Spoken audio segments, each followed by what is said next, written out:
Here I have VIVO Y17, and today I'm going to show you how to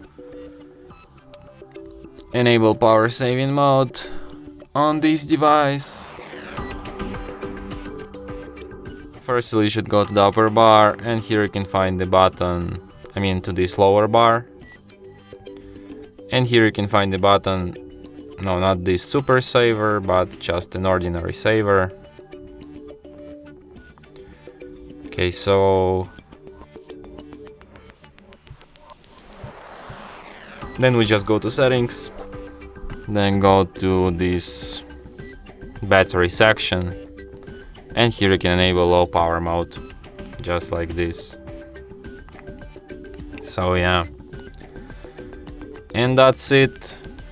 Thanks for watching. If you find this tutorial useful, don't forget to hit that like button and subscribe to our channel.